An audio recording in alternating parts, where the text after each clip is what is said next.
Alhamdulillah pada kesempatan hari ini banyak yang kita dapat, bisa dapat kita itu pahala, bisa dapat keberkahan, bisa dapat segalanya. Dan mudah-mudahan ini bukan pertemuan yang terakhir. Amin ya Rabbal. Sebelum saya tutup acara ini, saya dengar bahwa di sini ada tanya jawab. Benar kan? Ada yang mau bertanya? Silahkan Ibu.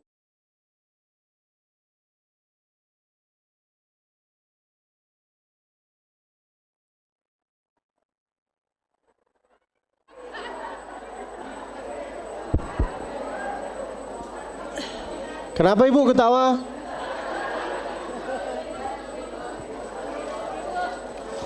Bismillahirrahmanirrahim. Assalamualaikum warahmatullahi wabarakatuh. Waalaikumsalam warahmatullahi wabarakatuh. Ustadz, tadi silaturahim ya Ustadz. Apabila seseorang ada yang kurang baik dan dia telah meminta maaf tapi orang tersebut tidak memaafkan, hukumnya seperti apa buat dia sendiri dan buat orang yang tidak memaafkan? Makasih Ustadz. Assalamualaikum warahmatullahi wabarakatuh. Waalaikumsalam warahmatullahi. Contoh seperti saya ini, saya menyinggung perasaan ibu-ibu. Contoh, ibu-ibu ini sok cantik ya. Contoh, lalu ibu tersinggung dengan kata-kata saya. Benar kan? Kok tersinggung? Tersinggung enggak? Contoh lagi. Saya menyakiti perasaan ibu atau menyakiti perasaan istri, contoh. Lalu kemudian saya minta maaf, ibu minta maaf ya, atau minta kepada istri maaf. Minta maaf ya, apakah dia langsung itu akan respon? Tidak kan? Urusan dimaafkan atau tidak dimaafkan, baliklah kepada diri sendiri dan kepada Allah Subhanahu. Yang penting tugas kita itu minta maaf. Itulah, begitulah semua orang. Seperti ibu kita. Kalau kita salah terhadap ibu, nggak mungkin langsung dia respon, iya saya maafkan. Pasti dia.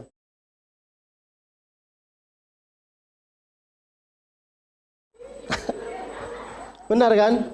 Maka tugas kita harus minta maaf. Itu aja. Urusan dimaafkan, tidak dimaafkan, nggak apa-apa. Itulah, wallahu a'lam. Ada pertanyaan lagi Ibu? Silahkan Ibu. Terima kasih. Assalamualaikum warahmatullahi wabarakatuh. Waalaikumsalam. Saya bertanya sedikit ke Bapak. Ustaz, kita silaturahmi itu penting ya, panjang umur. Nah, ada kita diundang satu kelompok misalnya Pak ya, untuk berarti kita bersilaturahmi. Tapi kita nggak boleh suzon dulu ya. Tapi kita pernah mengalami kalau dalam pertemuan itu sebenarnya lain silaturahminya, banyak yang seperti Bapak tadi memamerkan ini, memamerkan itu. Apakah kita kalau seandainya kita maaf kita tidak adil gimana ya Pak? Waalaikumsalam warahmatullahi wabarakatuh. Diundanglah kita ke pengajian atau diundanglah kita ke tempat makan. Itu namanya silaturahmi. Di dalam silaturahim itu ada yang suka pamer-pameran. Apakah itu tidak baik? Baik. Selama dia niatnya itu baik untuk menguatkan ekonominya itu baik. Kalau dia pamer untuk diri sendiri seperti saya ini orang ganteng. Ganteng, imut, cute. Masih berlaku juga kan? Masih pamer. Masih pamer untuk diri sendiri. Apakah boleh enggak? Boleh, selama ada kebaikan di situ berarti Bob, enggak apa-apa. Yang penting kita itu datang aja. Kalau dengar ada kawan-kawan yang suka gosip, dengerin aja. Kalau mereka ketawa, kita ketawa. Apa salahnya ketawa? Kalau mereka nangis, nangislah. Enggak apa-apa. Makan bersama, ketawa bersama, sholat bersama, tidur bersama. Tidak apa-apa. Yang penting sering silaturahim. Demi Allah Ibu, orang yang suka silaturahim itu jarang ada rasa dengki dan iri di dalam hatinya. Jarang sekali. Apalagi kalau ibu ini suka senyum. Kadang-kadang yang sombong itu bukan laki-lakinya engkau. Yang sombong itu yaitu adalah ibu, istrinya. Contoh, bapak ini menjadi RT atau RW. Yang sombong siapa?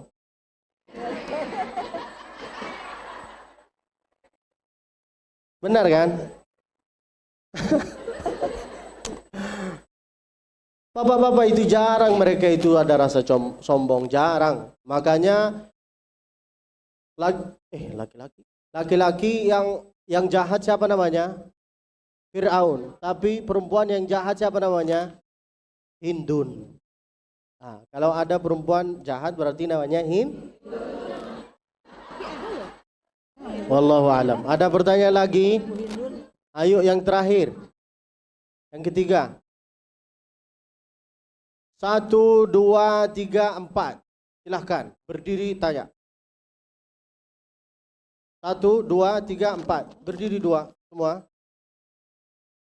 1, 2, 3, 4. Yang keempat di mana? Ini ketiga. Yang keempat. Ibu. 2, 3. Ada yang keempat tadi? Silahkan satu-satu Kak. Berdiri Bu.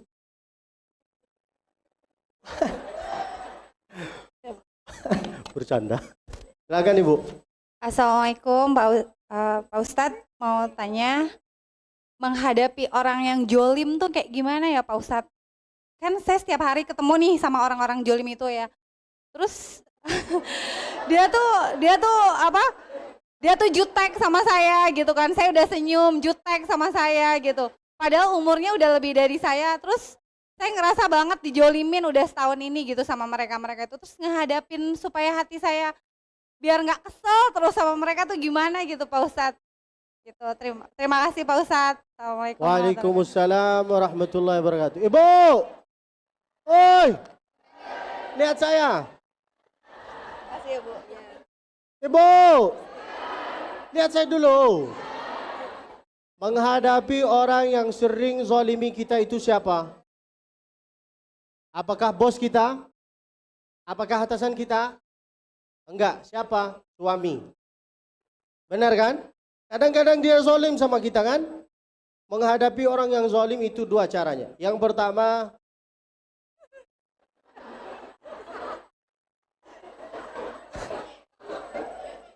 benar kan? Enggak apa-apa. Kita sudah senyumin, dia enggak mau. Salam sama enggak mau. Ya udah.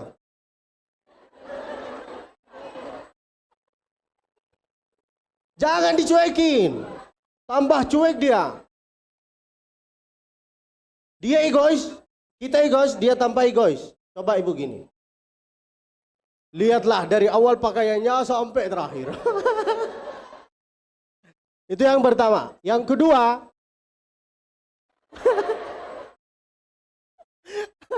langsung dia ketawa. Benar kan ibu? Enggak harus kita itu minta respon dari orang. Ngapain nunggu respon dari orang? Yang kita harus nunggu respon yaitu adalah ketika dia salam. Kalau dia tidak balas salaman kita, dia dosa. Kita salam. Assalamualaikum warahmatullahi wabarakatuh. Enggak dibalas sama ibu, ibulah yang dosa, bukan saya. Benar kan? Maka enggak harus nunggu respon dari orang. Seperti kadang-kadang kita ini minta es krim dari ibu. Ibu, es krim ibu. Ibu, es krim ibu. Kadang dia itu enggak respon kecuali nanti pas ketiga. Pas kita nangis, es krim. Baru dia respon. Benar kan? Jangan nunggu respon dari orang. Enggak harus dipermasalahkan. Yang penting minta maaf. Nah, inilah yang sering tersiksa. Hailal. Silakan, wallahu alam. Pertanyaan yang kedua. Maaf, saya dulu atau begini? Enggak apa-apa. Bismillahirrahmanirrahim. Assalamualaikum warahmatullahi wabarakatuh. Untuk perintah Allah Subhanahu wa taala untuk menghindari orang-orang yang toksik. Nah, itu ternyata sudah ada di surat 28 ayat 55. Itu artinya kita tuh boleh kayak misalnya kita memblokir, mendelkon untuk kesehatan mental kita, atau sebetulnya bukan memutus tali silaturahmi, hanya mungkin sudah tidak berteman, atau untuk saling menjaga gitu agar tidak saling menzolimi. Itu ada di surat 28 ayat 55. Itu pada saat implementasinya, apakah kita memang sudah harus menutup aksesnya gitu dari komunikasi dengan dia dan pertemuannya. Boleh nomor 2 Pak Ustadz. Yang kedua, bagaimana caranya untuk menghindari sifat hasad, iri, sirik, dengki. Bagaimana kita untuk menghindari sifat tidak terpuji seperti itu. Terima kasih untuk waktu dan jawabannya. Wassalamualaikum warahmatullahi wabarakatuh. Terima kasih Ibu.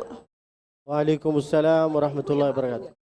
Untuk jawaban pertanyaan yang kedua, bagaimana menghindari sifat iri, dengki, hasad? Yang tadi saya sampaikan itu apa? Oh? Oh? Silaturahmi. Konso? Untuk menghindari sifat iri, dengki, hasad, datang sering-sering silaturahmi. Datang sering-sering saja. Wow!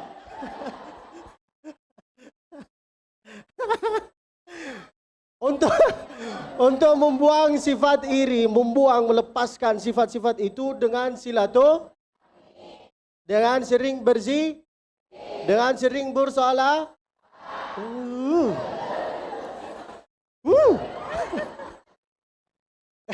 Itu jawaban untuk pertanyaan yang pertama, yaitu adalah contoh. Ibu sudah punya nomor saya. Lalu ibu contoh. Ibu sudah punya nomor saya. Lalu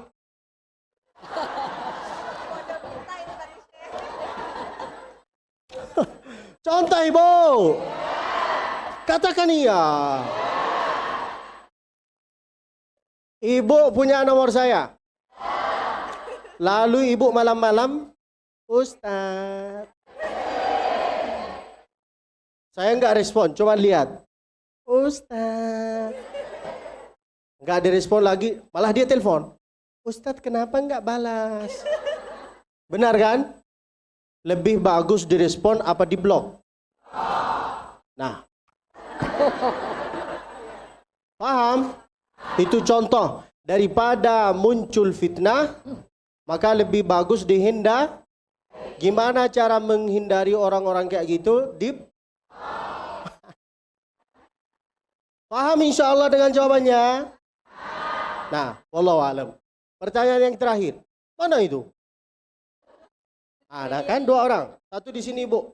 Ibu ke depan dulu. Silahkan ibu tanya. Ya. Oh, ini kakak adik. Begini kelihatan juga kan ya. Hah? Ini aja kan nggak usah berdiri. Enggak, ini kakak Berdiri adik ya? Kerudungnya Oh, ini sama. Kacamatanya sama. Pertanyaannya juga sama. Silakan ibu. Ya, Bismillahirrahmanirrahim. Pak Ustadz, judul topik hari ini adalah hidup seenaknya. Terus tadi disampaikan bahwa ada pesan Jibril terhadap Rasulullah, beramalah seenaknya, hiduplah seenaknya gitu ya. Pertanyaan saya tuh, definisi seenaknya ini kalau menggunakan definisi kita secara umum, yang namanya seenaknya itu tidak ada suatu peraturan atau tidak ada suatu kriteria, tidak ada suatu persyaratan. Nah, tentunya padahal yang dimaksud oleh Pak Ustadz tentunya ini adalah banyak sekali syarat-syarat yang harus kita lakukan dalam beramal, dalam kehidupan. Nah, jadi pertanyaannya requirement atau syarat-syaratnya tuh bagaimana? Itu yang pertama. Yang kedua, tentang ibu itu tadi diingatkan jangan marah ke anak gitu ya. Jangan marah ke anak. Tadi diingatkan bahwa seorang ibu tuh jangan suka marah ke anak, apalagi nanti mengeluarkan kata-kata yang tidak baik. Kata-kata yang tidak baik insya Allah mungkin ibu-ibu tidak mengeluarkan, tapi marah tuh menghilangkan marah mungkin tidak mudah gitu ada di hati. Mungkin ada sedikit pesan atau saran-saran bagaimana untuk menghilangkan di hati marah ke anak. Itu aja Pak Ustadz. Terima kasih. Wassalamualaikum warahmatullahi wabarakatuh.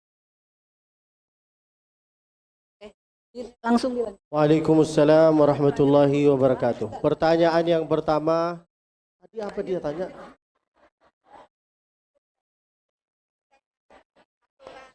Hiduplah seenaknya. Sebenarnya itu Ibu, pesanan dari Sayyidina Jibril kepada Nabi. Tapi di situ bukan artinya hiduplah seenaknya, seenaknya kita. No. Jangan dipakai logika seenaknya kita. Contoh, seenaknya, kalau kita memahami itu secara logika seenaknya, berarti saya keluar dari rumah tanpa pakai baju. Itu kan kalau kita mikir seenaknya, logika. Salah, jangan pakai logika. Sebenarnya di situ pesannya Sayyidina Jibril bukan ke Nabi, pesannya kepada umatnya. Kadang-kadang Sayyidina Jibril itu bertanya ke baginda Nabi, bukan pertanyaannya itu langsung ke Nabi, enggak. Pertanyaan itu ke baginda Nabi, tapi di situ di situ sebenarnya pertanyaannya ke kita, pelajaran ke kita. Seperti Sayyidina Jibril pas bertanya, ma huwal iman, ma huwal ihsan. Kadang-kadang Sayyidina Jibril itu bertanya supaya bisa ngasih tahu kepada orang yang tidak tahu. Seperti itu. Jangan pakai logika itu seperti hidup seenaknya, yaitu adalah logika. Enggak, hiduplah seenaknya. Itu pesan dari Sayyidina Jibril ke baginda Nabi bahwa kita itu harus jaga sholat, harus jaga ini, jaga yang seperti saya sampaikan. Seenaknya yaitu adalah sholatlah, ngajilah, sodakohlah, lalu kemudian senyumlah, salamlah, apa? Itulah yang enak. Yang bikin, yang membuat itu enak. Itu artinya. Paham insya Allah Ibu? Yang membuat orang enak, kita lakukan. Bukan seenaknya kita. Jangan memahami secara logi. Lalu yang kedua, pertanyaan yang kedua. Namanya manusia, marah. Benar kan? Gimana cara menjaga kita ini supaya enggak marah-marah? Harus sering-sering lihat TikTok.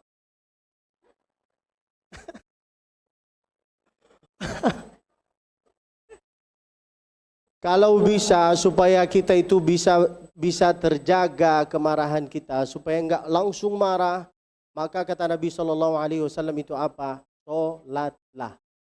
Ambil wudu lalu tapi namanya manusia kadang-kadang enggak bisa mengamalkan itu. Maka paling ringan yaitu adalah lebih ringan juga yaitu adalah senyum. Lebih ringan juga lagi apa? Dicuek. Jangan langsung direspon. Kadang-kadang ibu itu marah sama saya. Lalu saya itu enggak balas. Ibu itu nambah marah juga. Benar kan? Begitulah tata cara menjaga diri sendiri supaya enggak Dan kalau bisa jangan berkumpul, jangan duduk sama orang-orang yang suka emosi. Kalau kita duduk sama orang yang bau, Ibu, kita duduk di bensin, di tempat bensin, pom bensin. Keluar dari tempat pom bensin, bau kita jadi bau benar kan? Kalau kita duduk di tempat parfum, toko parfum, padahal yang jual parfum itu bukan kita. Yang jual parfum itu ibu. Saya datang duduk di tokonya ibu, tapi bau saya itu menjadi begitulah. Tata cara menjaga lisan, menjaga sikap, menjaga sholat, menjaga ibadah, menjaga kemarahan, menjaga keemosian. Harus sering duduk bersama orang menjaga iman kita juga harus duduk bersama orang Wallahu a'lam. Mudah-mudahan insya Allah apa yang saya sampaikan mudah-mudahan difahami. Amin ya Rabbal. Pertanyaan yang terakhir.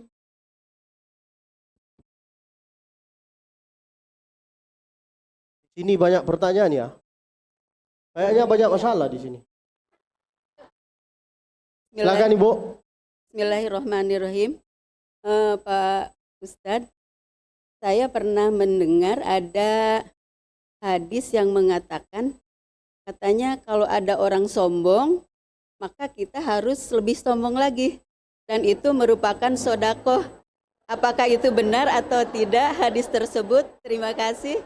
Ibu, dia belum selesai. Ibu minta tolong dekatinlah mikrofonnya. Silakan.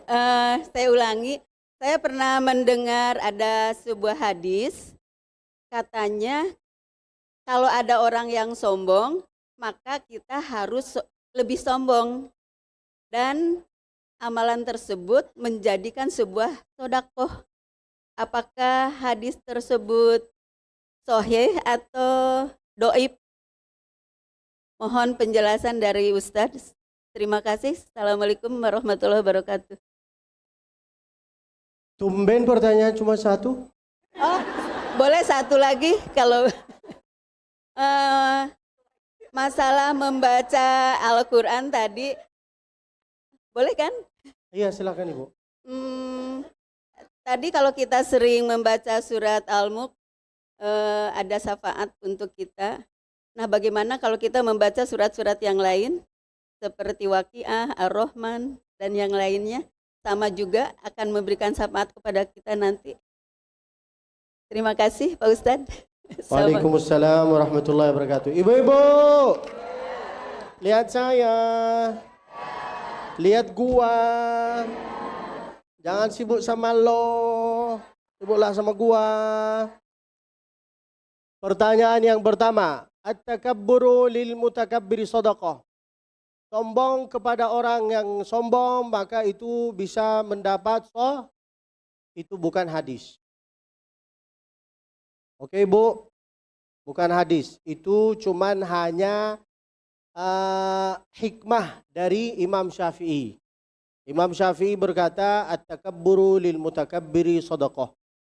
Kadang-kadang kita datang jumpa sama orang lalu dia pamer-pameran kan? Saya ganteng. Ibu jawab, saya lebih ganteng. Saya kaya, saya lebih kaya. Itu sebenarnya bagus kapan? Ketika dia itu salah. Tapi kalau dalam kebaikan tidak usah. Oke Ibu, enggak harus kita sombong kepada orang yang sombong. Karena kalau kita membiasakan sombong kepada orang yang sombong, nanti itu bisa menjadi rutinitas. Menjadi kebiasaan. Dan sifat sombong yaitu adalah sifat Fir'aun. Maka dihindari sifat Fir'aun. Dihindarilah sifat sombong. Kita merasa bahwa dia itu sombong. Tapi dia itu mungkin cerita saja. Seperti saya cerita, ibu saya itu bukan ustazah, bukan hafizah. Tapi dia bisa mempunyai 10 anak. Dan semua anaknya itu bisa hafal Quran. Saya cuma cerita, ibu bersangka saya itu sombong. Lalu ibu lebih cerita daripada itu. Ada juga ustaz yang lebih dari ustaz. Nah, kita merasa, kita bersangka dia sombong. Kadang-kadang yang bikin salah paham itu karena kita bersangka. Benar kan? Maka hindarilah sifat saya sangka, saya sombong. Hindarilah itu semua. Lalu pertanyaan, wallahu a'lam. Lalu pertanyaan yang kedua, saya ini, kata ibu, apakah ada pahalanya kalau saya baca selain surat Al-Mulk, Ar-Rahman, Al-Waqi'ah, Al-Baqarah yang lain? Benar kan? Semua Al-Quran, kalau dibacakan pasti ada pahala. Enggak baca, cuman dengar pasti dapat Lalu kemudian setiap surat itu ada kelebihan dan ada kewibawaan diri sendiri. Surat Al-Baqarah bisa mengusir setan. Ayat Al-Kursi bisa ngusir. Tapi kalau kita mau ngusir kawan yang sifatnya sifat setan gimana?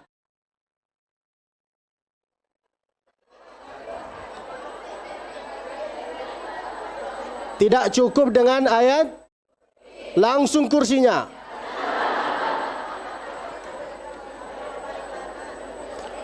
Al-Kahfi, kelebihan Al-Kahfi bisa ngasih kepada kita cahaya. Nanti dikubur. Dan di antara Jumat pertama, kedua itu dapat cahaya. Kalau ibu ingin dapat cahaya, keluarlah dari rumah membawa lampu. Ibu ini bercahaya. Kata orang, gila kau ini. Oke ibu, kelebihan surat Al-Mulk Al-Munjiyah. Bisa melindungi kita dari azab kubur, dari fitnah Dajjal. Setiap surat itu ada beberapa surat yang ada kelebihannya. Seperti surat Yasin, hatinya Al-Quran.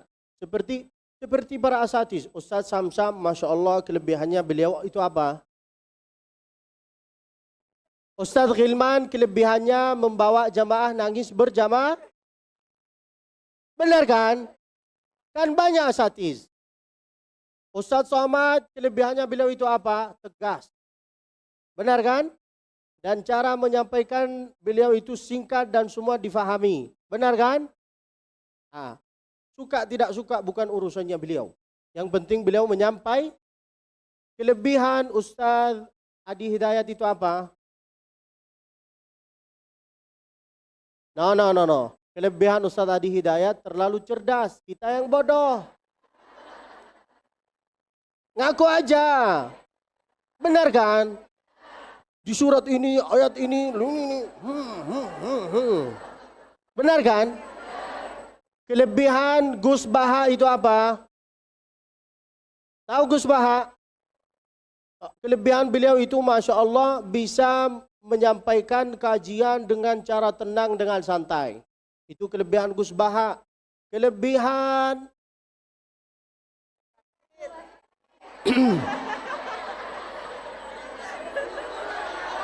Coba lagi. Sebentar. Kelebihan itu apa? Hah? Bikin mama bahagia. Kelebihan Basit itu menyusahkan hati ibu-ibu. Enggak. Semua orang itu ada kelebihan, ada kekurangan. Begitu juga surat-surat Al-Quran. Ada kelebihan tapi tidak ada kekurangan. Apa yang kau baca, untuk apa yang kau inginkan, itu akan diterima oleh Allah Subhanahu. Itulah kata orang-orang dulu. Khudh ma syi'ta lima syi'ta. Ambillah apa yang kau inginkan. Di situ apa artinya?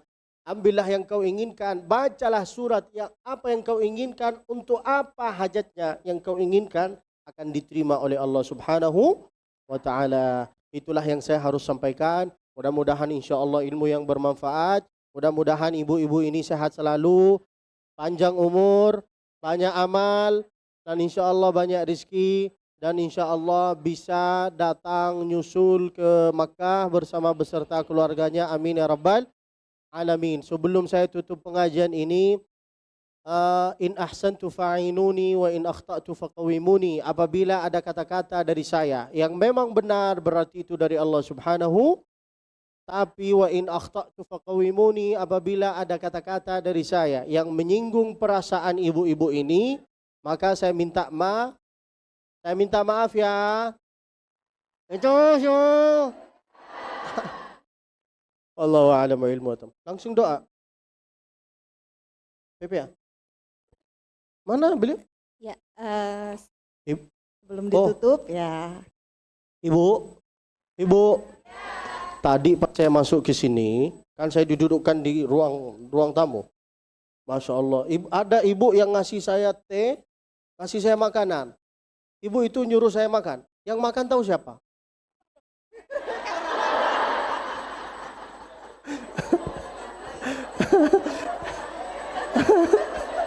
Bukan saya. Silakan Bang.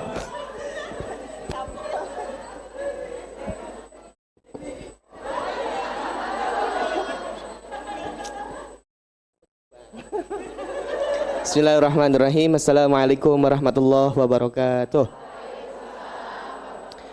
Alhamdulillahirabbil alamin wassalatu wassalamu ala asrafil anbiya'i wal mursalin wa ala alihi wa sahbihi ajmain. Alhamdulillah. Sebelumnya saya yang saya hormati guru kita semuanya Syekh Basit Mushfi.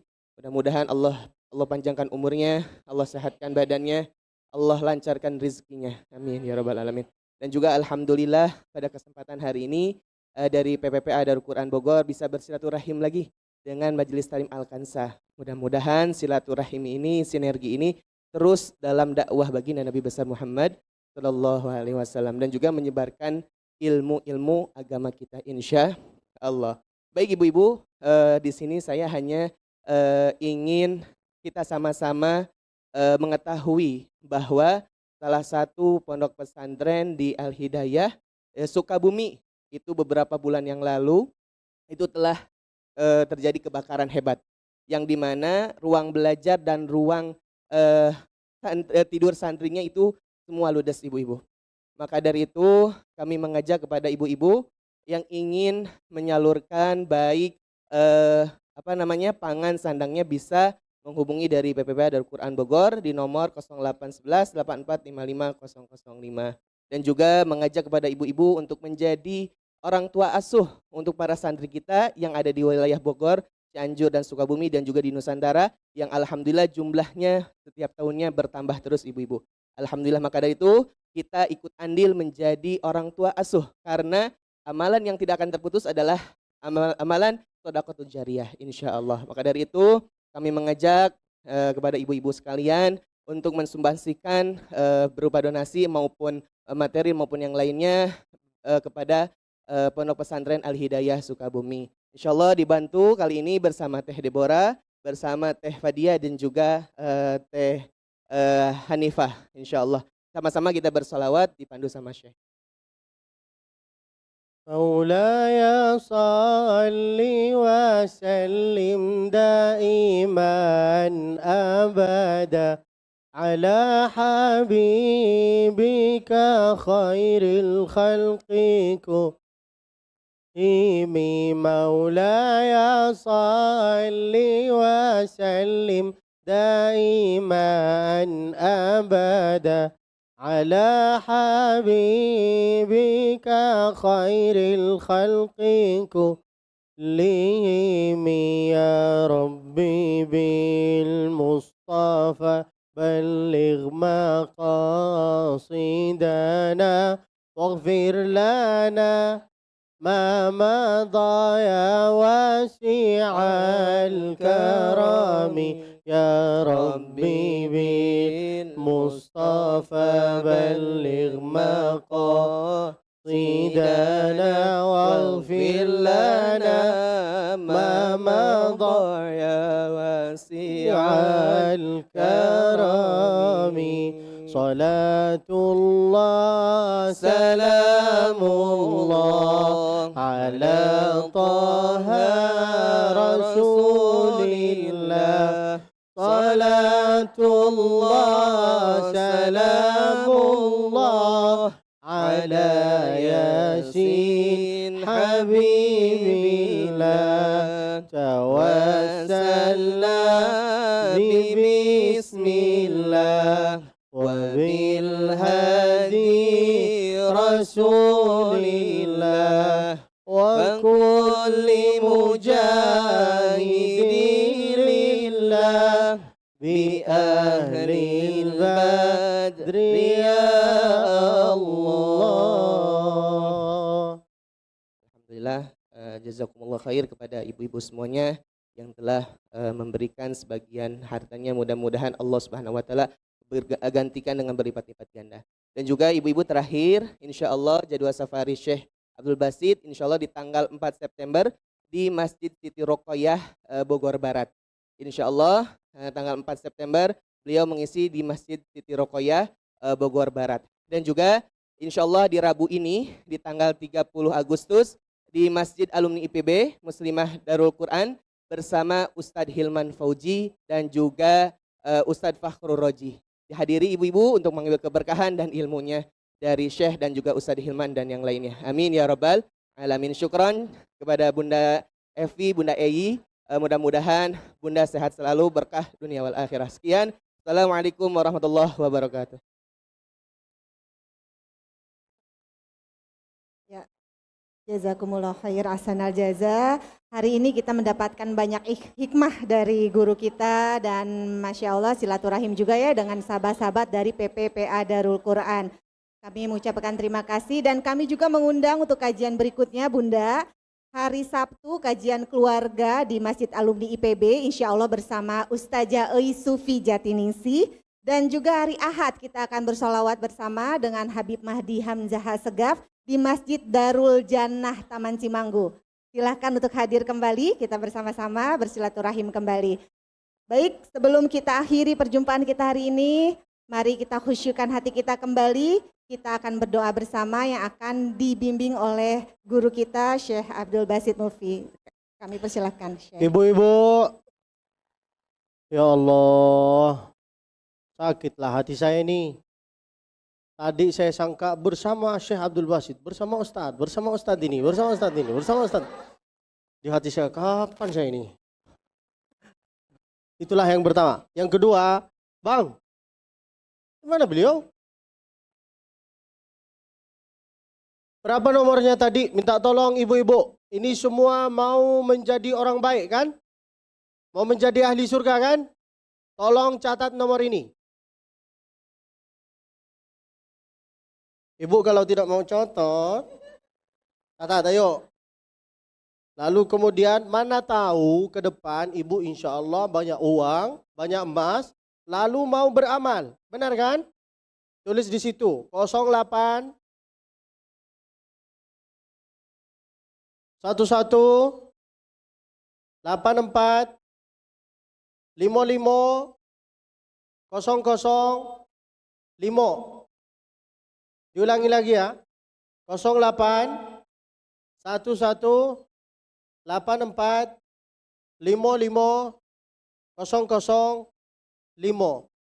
Itu nomor untuk kita menyerahkan amalan yang baik supaya bisa menjadi ahli surga. Amin ya rabbal.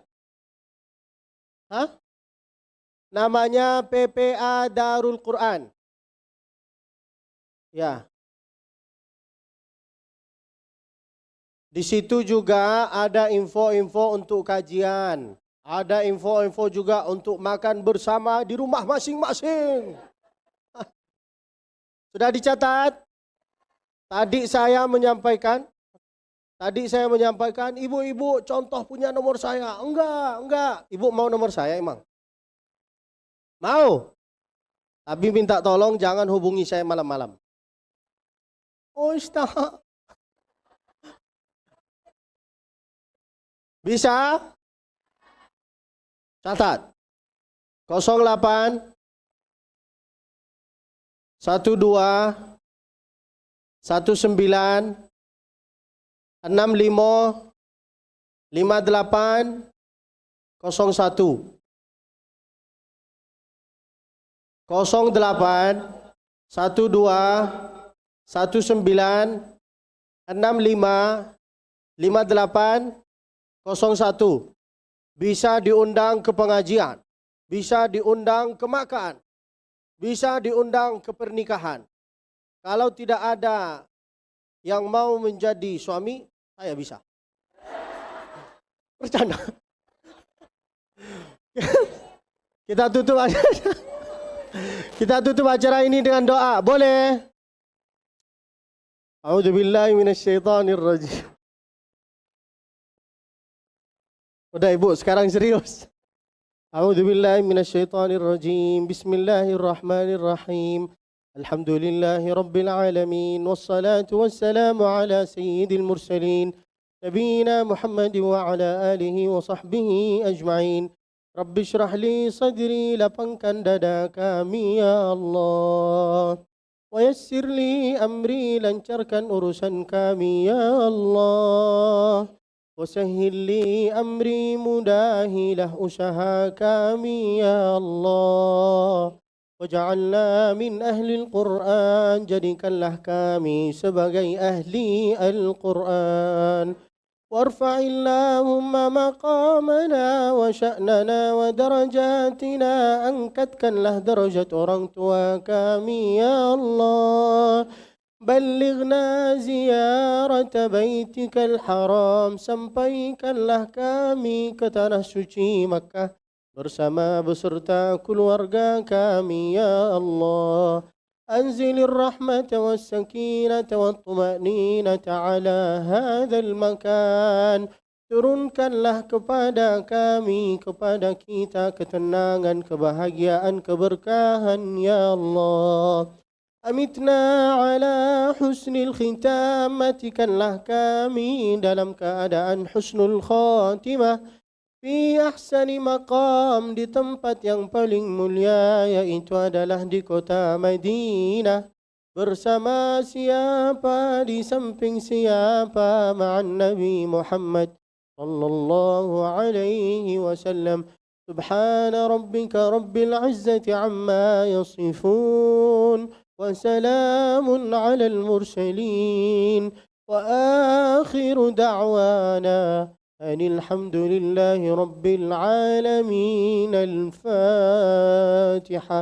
أعوذ بالله من الشيطان الرجيم. بسم الله الرحمن الرحيم. الحمد لله رب العالمين الرحمن الرحيم مالك يوم الدين. إياك نعبد وإياك نستعين.